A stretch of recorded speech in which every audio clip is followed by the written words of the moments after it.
If you have topics you would like to have us discuss on the Aging Well podcast, please click on the links in the episode description to send us a text or record your message or comments.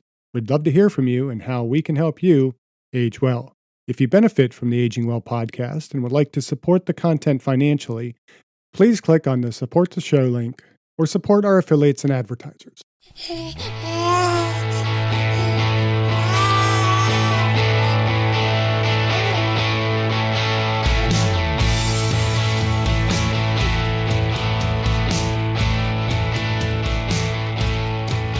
Welcome to the Aging Well podcast. I'm Jeff Armstrong here with Corbin Bruton.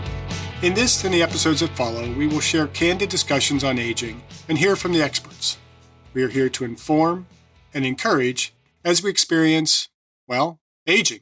We talk a lot about the role of exercise in aging well, but is that all we need to do? No, of course not. So you've mentioned before how you like ZDoggMD's YouTube channel. Is that where you picked up the phrase biopsychosocial? Yes, it's a phrase that Dr. Zubin Damania and one of his frequent guests, Dr. Rachel Zoffness, a psychologist, often use. They use it particularly when they're talking about depression. But in my instruction, I've started incorporating this into, or as a basic premise in exercise science. And then recently, one of my colleagues, Dr. Lex Gidley, a biomechanist, pointed out that it's also biomechanical. And she's right. And so I've started kind of phrasing it as it's a biomechanical psychosocial construct. So what does that mean, especially for our listeners that are trying to age well? Well, I think, from the beginning point of what they were saying on ZDoggMD is that when we approach any kind of health issue, that it's more than just biological. When they talk about treating depression, it's not that your brain chemistry is off, and so we take this pill, it's going to fix you. There are other psychological aspects to it that might be contributing to that depression, self-efficacy, feelings of self-worth, those types of things. It's social. How are other people interacting with you? I think we've talked recently about the role of creatine in depression, that it is something a bit more physiological. It's something that's in our diet.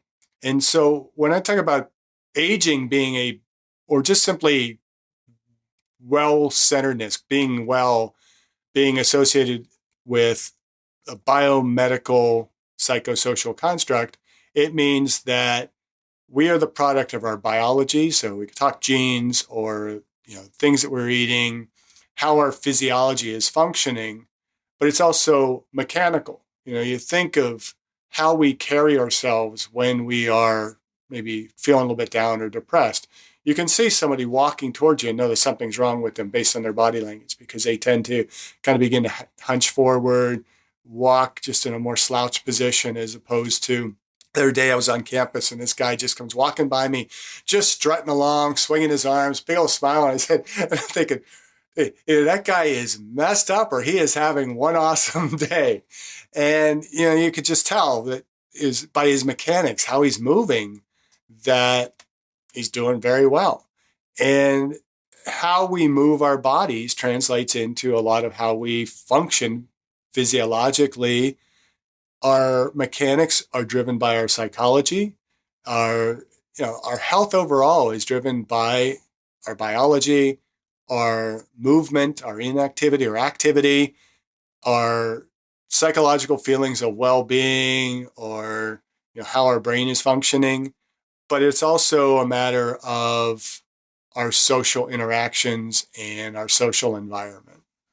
Elaborate a little bit on that. Are you saying that our social, if we're put into a social situation and we're accepted by peers or we're feeling good or people are complimenting you, that's going to have an effect versus if you're going into a social situation and you're just ignored, you're a gray person. You just kind of blend in with the scenery and you're not noticeable. Is that what you're saying? Or are you saying that by our physical presence on how we enter that room is what's going to capture people's attention, change their perception of us, and then it's going to have kind of like that domino effect of them interacting? Well, Is Yes. that okay? The answer to that question is simply yes, because that all affects it. How people treat us affects us. How they don't treat us affects us, and how we treat ourselves or how we approach our social interactions is going to have an effect on us, and that impacts our overall health and our ability to age well. Think about it. If you are treated, if you see elderly people who are treated as frail and incapable, we think of the phrase ageism. When we treat people like that, how are they going to respond? Well, I must be frail. I must not be able to do this. It's expected that I'm just going to get sick and frail over time. That's the pathway you're going to follow. But if we think of our social responsibility in aging is to remain well, to be fit, to be able to be in a place to be able to take care of our offspring, the generations that come after us, to be able to take care of ourselves, we are more likely to remain more capable as we age. It's interesting you said, like, when we think about senior citizens, it, we kind of act differently towards them. And it's true. Like, even at grocery stores and stuff, you'll see a senior coming in and you'll just see someone say, "Excuse me, do you need assistance?" And sometimes they're not even doing anything. They're just shopping normally, but they see them. And this one time I had this old man, he's like, "Yes, I'm just trying to buy produce. Just leave me alone." And it's great, but it's not just that. Like, I think other cultures, we in America, we're a part of this melting pot. And yet, even though we're a part of a melting pot, we don't necessarily understand every culture.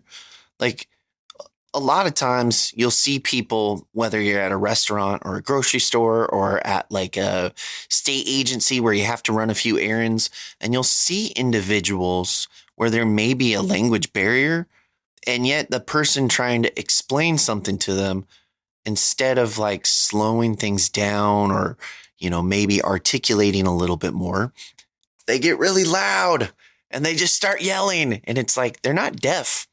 They can hear you. There's a language barrier. Slow it down. Yelling at them isn't going to do anything but spike that anxiety and make you kind of look like an ignorant person. You know what I mean? Well, we see that with the aging too, that, with older individuals, people tend to talk to them like they're a child. Right. Or that they can hear. You just assume that they can hear. And yeah, so that has a very negative impact on how well people age. But it can have a very positive, if we have high expectations for all of our population to be more active, we create better social opportunities for interactions and for physical activity, we're going to be a more overall active community. Right. And then, mental health is a huge issue in overall health. If we don't take care of our own mental health, we can't take care of others. We lack some of the capacity to be able to do some of the more important things in our lives. And so it is important that we treat the psychology of the individual as well. Yeah, no, it seems so obvious and it's like, well, duh, but I don't know. I think that's something that we as a society are just going to have to continuously work on. I think we've become leaps and bounds as far as being, culturally aware or, just becoming a little bit more politically correct and trying to say, hey, my words can actually hurt people. But I think to fully grasp where everyone's mindset is and where we don't know unless we know.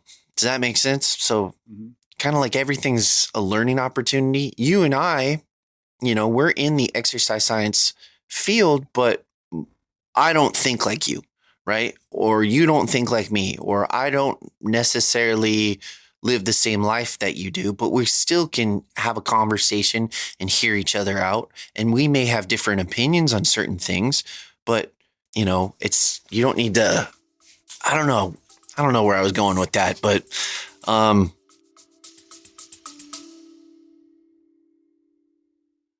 I discussed my epigenetics test with True Diagnostic co-founder Hannah Wendt in episode 162.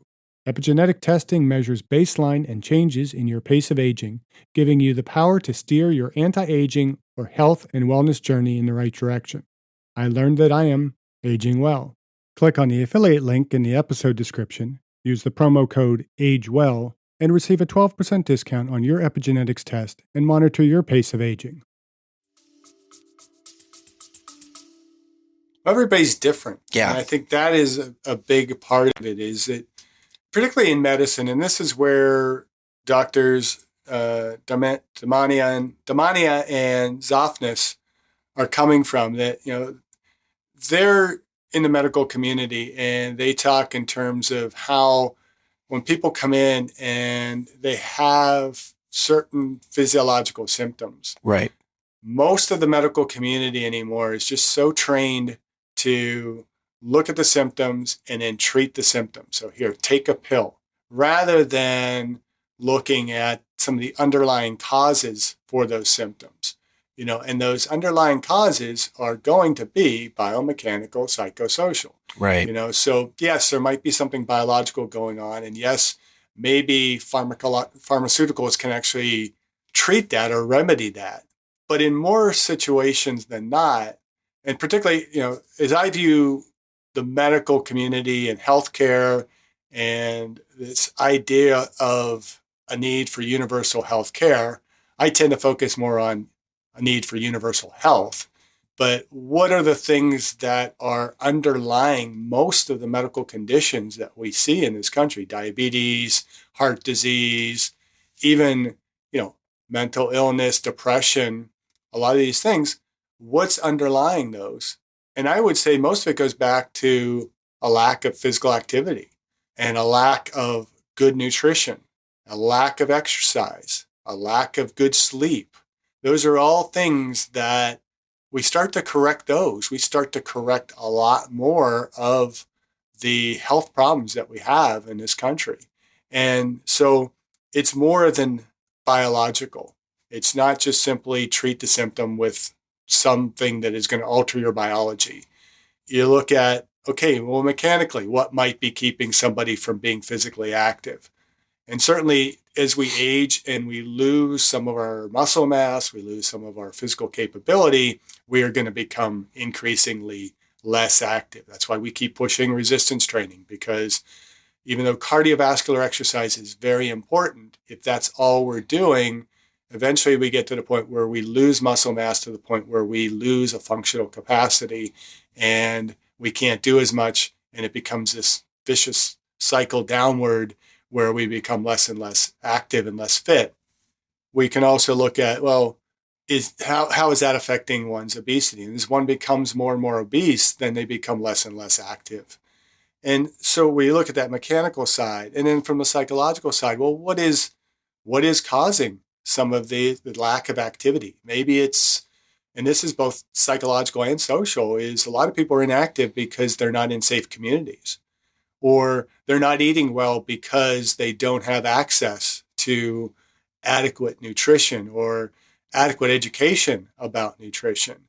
And so when we look at the issue of health and particularly aging well, as we talk about on this podcast, it comes down to that interaction between our biology, our mechanical capabilities, our psychological well-being, and our social well-being. So it seems to me that there could be a solution for that.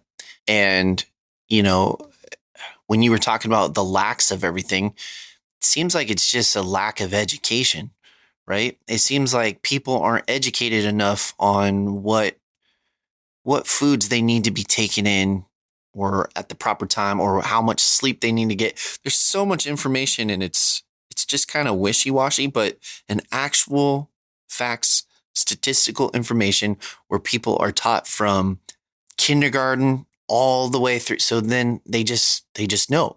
They know that information. They know what to do. And then two, I would say almost like a lack of culture. I feel like if we kind of create a huge fitness movement very similar to what the ancient Greeks used to do, where they just took 2 hours out of their day, midday, and everyone would just get together and they would just work out. And that just became a part of that cultural life. I feel like with a combination of education on properly feeding the body, the exercise techniques, and the science that behind it, so you grasp it, you understand the whys, then you implement the hows. Okay, well, this is how to do it. And you mesh that together where everyone around you, all your loved ones, all your family, all your friends, even the people that you're in competition with, they're also getting better, physically fit, stronger, adequate sleep, adequate nutrition. And it just becomes a culture. I feel like that right there, like it's just a part of everyone's life. Yeah, and good luck with that. Yeah. Because, I mean, from the education standpoint, first of all, the educators have to be educated, Right. and they're generally not. I mean, even the medical community, I mean, you get what, like 1 week of nutrition in med school? I mean, come on. Right. But education alone isn't going to do it. I mean, if it would, with our access to information in our present age, everybody should be fit because, like you've said before, I mean, you just go on, there's countless videos of how you can do exercise and things like that. I mean, certainly it has to be a certain level of motivation to be able to go after that education. You have to have the education in place. And once educated, you have to have the necessary environment to carry it out. I mean, you look at, we could start saying, we're going to have an education program that from K through 12, we are going to have regular physical education and nutrition, and we're going to teach kids how to prepare healthy meals and do all that. They go home and you don't have parents that are supportive of that because, it's easier for them just to go buy fast foods or buy junk food. They don't promote exercise, or you live in a community where you can't go outside and play just because it's so dangerous, then that education is lost. And so it's a very challenging thing to try and correct all this. But it is all the more necessary. And so we have to take this multi-prong approach to correcting the health issues that we have in this country. And we can't just simply educate and expect people to go do it, or we can't tell people that if you lose weight you're going to be healthier, because it's like, well, that's easier said than done. Have you ever tried losing weight? It's nearly impossible because I don't have a supportive partner at home. I don't have access to healthy foods. I can't afford healthy foods.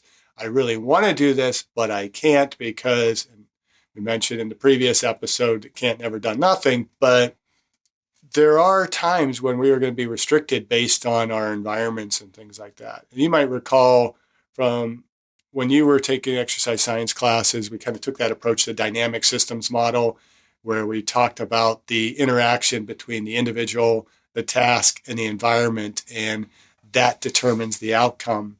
Where individually we all bring something a little bit different to the table, and depending on the task, we may have a positive or negative effect. You think of a field goal kicker in practice where there's no stress. They may be able to boot 60-yard field goals, no problem, but get them in a game situation, they pull a Dallas and, blow it because they choke. Right. And not mocking that. Well, I guess I kind of am. I'm mocking the team Dallas because I'm a Steeler fan. But, there are situations where we have all the best intentions. We know what to do, but because of the environment, it's more difficult, or, we're a bit more challenged by the task that is in front of us.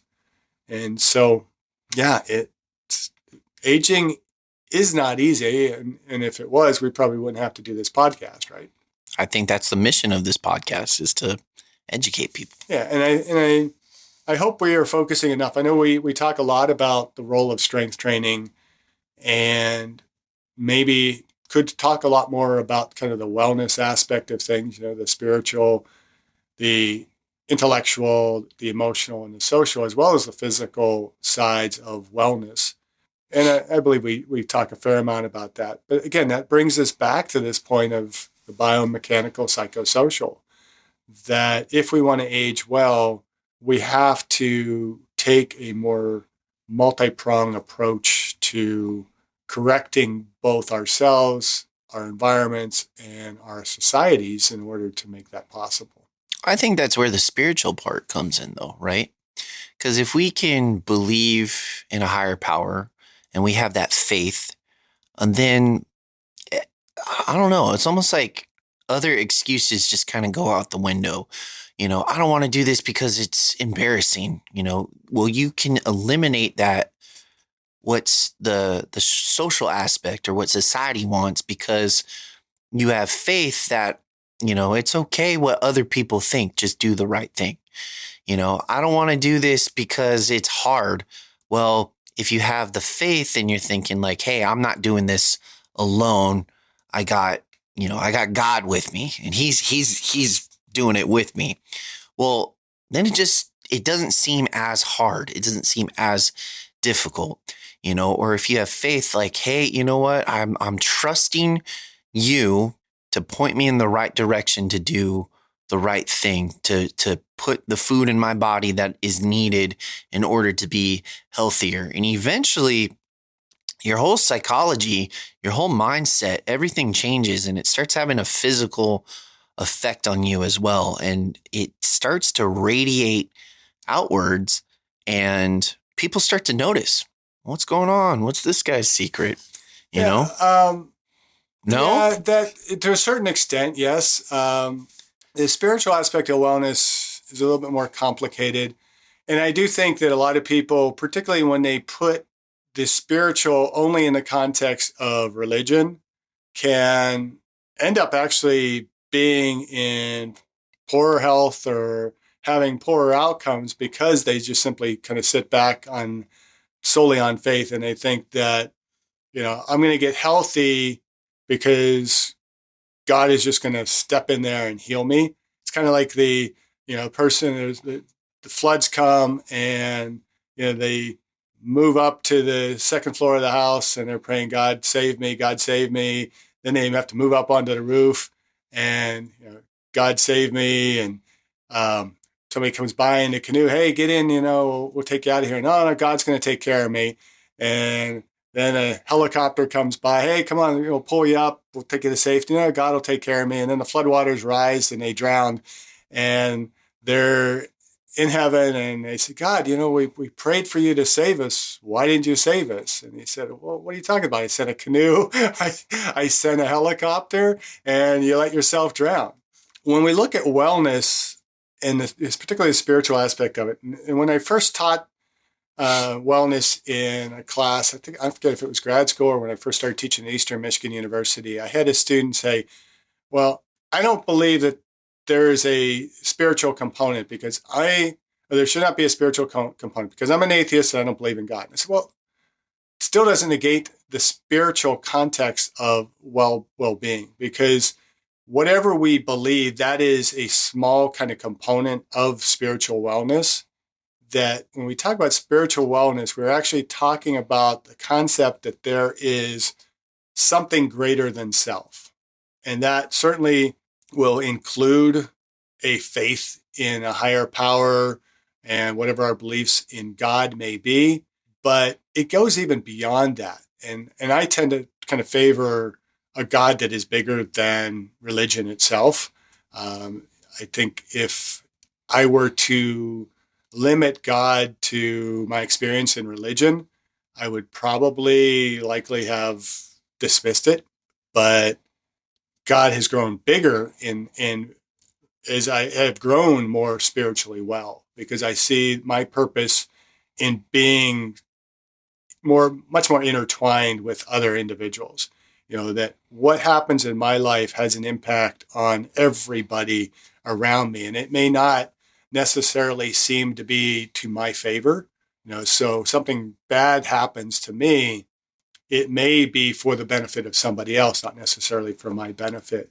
And so, kind of keeping with this biomechanical psychosocial construct, and when we look at wellness and what I call well-centered fitness and looking at the spiritual, I see it as more than just religion. And religion is certainly a component of it, and faith is a component of it, but we have to project it far beyond ourselves. And if we limit that God, so to speak, our faith can very often let us down, and that can have negative impacts on us overall. If that makes any sense. Yeah, no, it makes sense. A good majority of religions out there, they'll tell you, it's not just what you do in the spirit realm, but it's also what you do in the natural realm. You still have to take care of yourself. You can't just lay there and just say, okay, everything's good. Just like the gentleman with the canoe and the helicopter, right? You still have to do things. You still have to take some control of your life. You have to go through the actions necessary. But, I guess what I'm saying is you don't have to do it alone. Physically you have to do it, but spiritually you don't have to do it alone, right? You can. Yeah. Well, and when you're talking about doing alone, I think that's what brings us into the social piece of it. Mhm. And, I think the spiritual aspect of wellness is much more our why we do things. The physical is a bit more of the how.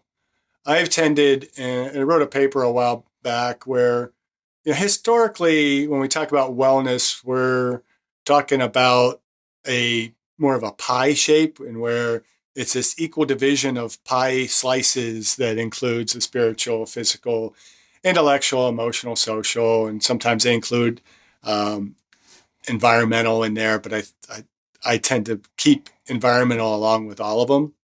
But I've kind of come to think of it more as a pyramid where the spiritual and the physical form the foundation of that, where those are kind of the most core important aspects of our well-being. That, if we have that sense of purpose greater than self, and we take care of self physically, those all intertwine. I'm very much a kind of a quantum physics Jesus kind of person.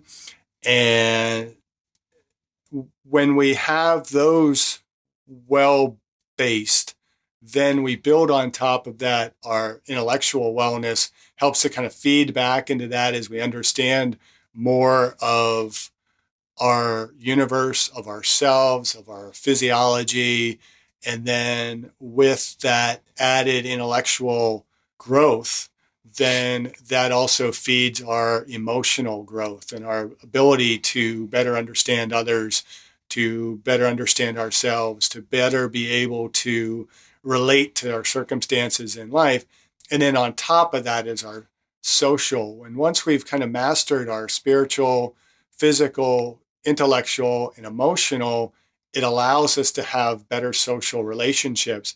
But at the same time, the necessity of those social relationships feeds back into all of the other aspects of wellness that help us to kind of grow that pyramid, so that ultimately everything is growing outward, but still kind of taking down that more pyramid shape to where, the more we grow in those areas, the more we're able to interact well with others and build better, healthier relationships. And those healthier relationships kind of help to feed back. And again, really much feeds back into that biomechanical psychosocial construct. Okay. I've given some thought to this stuff. Yeah, definitely. Man, I don't know what to say after that. You nailed it. How do you perceive this idea of a biomechanical psychosocial construct? I think it ties into a lot of things that, I may have subconsciously believed in, but I just wasn't really consciously aware of it. I do know that, the mind is very powerful. Taking my college courses, we learned in sports psychology the importance of the mind and like I talk about this exercise all the time. We literally took a string and we held the string in between our thumb and index finger. And then we just had the string hang. And on the other end of the string that was hanging was like like a bolt or a washer. And it was just hanging. And you were not supposed to move the string at all. You just had to think, okay, rotate, rotate, rotate. And just by doing that, eventually that string just started twisting clockwise on its own. And it was the weirdest thing, but it goes with, we have motor neurons flooding throughout the entire body, right? Every little fiber, we're constantly sending a signal out there. And so what we think takes I believe it's 1/3, like what we think mentally, 1/3 of it affects the body. There's studies out there that, or not studies, I guess cases where young women believe that they're pregnant. So they go through the process of having pregnancy symptoms, but they're not pregnant at all. Have you heard of that? Probably, maybe. Okay. And so it is true. What we think actually takes place in the body. I'm sure you have been sick at some point in time and you're like, oh my gosh, this sucks. I'm sick. I can't do it.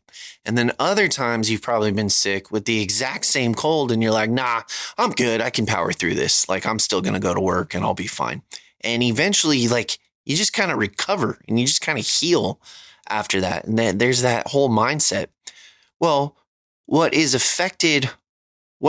affects our brain and what affects our emotions and our thought process has a lot to do with, society and our social skills. The age of the internet is a huge aspect of that. People are constantly seeking attention of other individuals through Facebook, Instagram, TikTok. Like, look at what I'm doing. Like, give me some attention.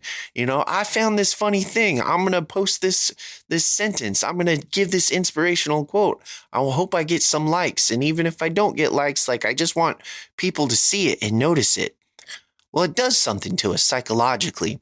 And when we enter a room at a party, like, we want to be around people that we know and we want to have a conversation with them and want to communicate, and it makes us feel good. And when we feel good, our posture starts to change. We become more tenacious and become a little bit of a go-getter, right? Well, it has the exact same effect on us when we're ignored or people are rude to us or people dismiss us.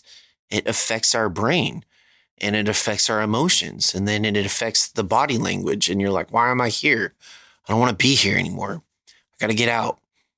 And so I think the psychosocial, they all go together. They're all intertwined. I didn't know there was a name for it, but everything that you're saying, it makes total sense. I was kind of laughing to myself as you were telling the story. But I feel like that's the only thing you learned in sports psychology was that one exercise. Because I think if we go back to our episodes, we probably have mentioned at least 3, maybe 4 times. It was so impactful. That's why. I mean, we learned a lot of other stuff, right? I would hope so. Because we also we talked about we actually watched Pumping Iron, but we looked at it not as the documentary standpoint, but the mindset of each one of the bodybuilders. And like Lou Ferrigno had genetically a lot of the gifts that Arnold had, and he looked great, but Arnold psyched him out, right? Arnold's like, oh, Louis, you're too small. Come back next year. And you can see Lou Ferrigno through that documentary, his body language, he kind of changes. He kind of closes up versus Arnold, who's, opens up his chest and everything. But Lou Ferrigno, when he's up on stage after Arnold is psyching him out, he's not as confident, right?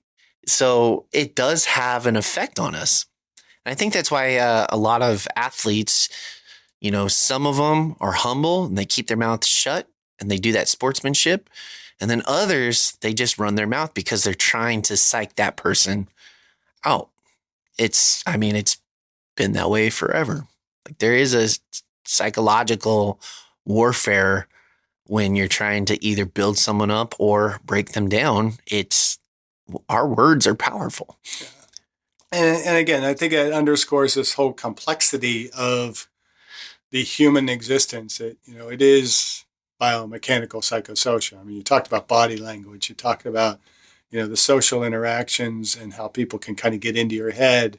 But over the years, I've had an increasing interest in quantum physics and how really at a very subatomic level, we are all so interconnected. And, you think of there's so much space in between the atoms of our body and the particles of our body that there's more to this than just us being this physical being. And, I can't even begin to fully understand all of, what they're learning in quantum physics, but the energy that interchanges between us and within a room is having an impact on us. And, there's impacts that are far more universal than what we generally tend to think of. You just think of the small little things that we might do. If you open a door for somebody as they're entering a building, that may be enough to significantly just simply change their day to where they interact with somebody a little bit differently and they interact with somebody a little bit differently. And that butterfly effect kind of happens to where you can't even begin to comprehend how impactful that one little episode could be. I've talked with people before. It becomes a kind of favorite question when I have an opportunity to talk to certain individuals. I'll ask, if you could go back in time and change one thing in your life, what would you change? And the people that are, I think, much more in tune with this idea of biomechanical psychosocial are more likely to say nothing. There's nothing I would change. And I had an opportunity, it was a couple years ago now. I was in a workshop kind of thing with Sarah McMahon, who is, she was a great women's wrestler at Lehigh University and has had a really great career in the UFC. And I asked her that question and she said, nothing. And it's what I expected because listening, through her conversation as she was kind of presenting her keynote speech, that was what I was perceiving, her mindset to be. And so I asked her, and she said nothing. So if I changed anything, there's a possibility I would not have the two beautiful kids that I have, the wonderful husband that I have, these opportunities that I've had in life. There's nothing I would change.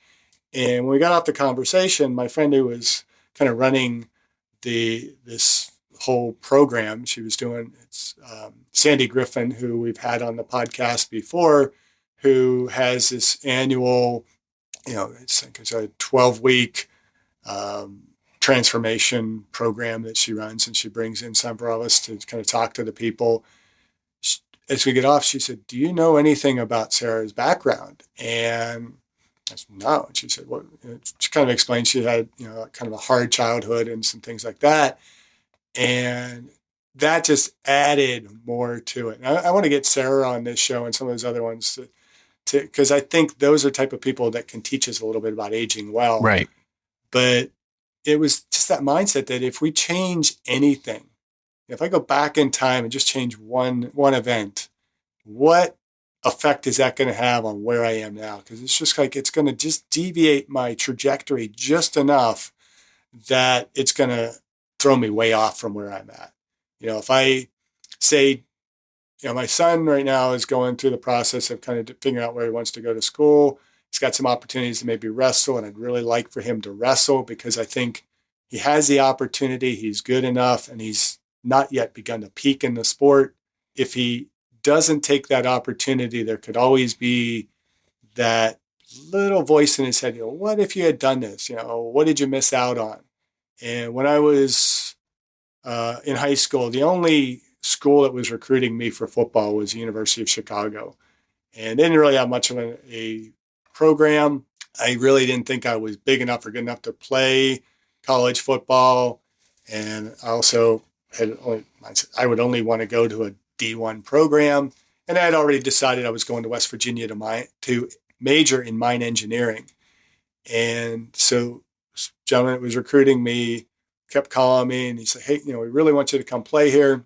You know, I know you want to go and get a degree in mining engineering, but you can come here, get a degree in geology, and it wouldn't be much to go on and get your engineering degree afterwards." And I was like, "No, I just want to get through school and get done." And what's my undergraduate degree? Geology. Hmm. And you wonder, well, what if I had gone there? But then I also know that if I had gone there, it would have changed far too many things in my life that I would not be where I am now. I wouldn't be having these conversations with, the son that I have right now. It could be a very different person because I would have met a different person that I married to and a different kids in a different circumstance. And it's just like, yeah, it just wasn't meant to be, but it feeds my experience and feeds who I am right now and what I'm doing right now and what I'm going to do in the next moment. And so I think that is an important attitude to have if we are going to age well, is to not look back with any regret, to not look back with what ifs, but to only look forward as to what is, and what is all of that experience from the past going to affect what I do next in my life. Kind of like the ripple effect, right? You throw a rock into a pond and you just think it's one single action, but the ripples come out and they affect everything around the surrounding area. I've always had the mindset, I wouldn't really change anything in my life either. Like everything, I don't know. I've always felt that way. There is like one regret of something that took place when I was younger. And although it's a regret because it's like, dang, I wish things didn't happen the way that they happen. It affected another individual to a point where they completely turned their life around. And so it's not even about, what it affects on me, but it affects the ones that are around us. Like every one of our actions don't just affect us and our future versions of ourselves, but it affects those around us and their future versions of their selves. It's pretty cool. And that's that spiritual wellness. It's not what is impacting us at the moment. And that's a component of it. And that may be more the physical piece of it. But the spiritual piece of it is how what happens to us is having an impact on the universe, on everything other than ourselves. And I think that's a very important thing to consider. And I think as we consider aging well, we need to consider much more than just kind of this myopic view of it's only aging is only a biological construct. It's just, your body is going to go to crap and you just have to kind of deal with it. How we perceive our aging is going to affect how we age. How we interact with others is going to affect how we interact with others and how others interact with us. And, what kind of social support do we have is going to affect how well we age. And, again, the mechanical piece is if we're moving, we're going to age a little bit better and it's going to allow us to do more. And so to age well, we have to consider that it is a multifaceted construct. Yeah. But that was our original mission statement for Aging Well, is we wanted to have people age not only physically, but mentally, emotionally, fiscally, spiritually. Like we wanted to have all aspects of that. So Yeah, and I think it would be cool to kind of dabble a little bit back into that, And I think we still do. And I really think that, there is a physical importance that ties in the rest of it. I mean, it's Totally. a bit of a keystone. We can't be spiritually, intellectually, emotionally, and socially well if we're not physically well. And again, you can start at each of those as being kind of a cornerstone in our overall ability to age well. Thank you for listening. I hope you benefited from today's podcast. And until next time, keep aging well.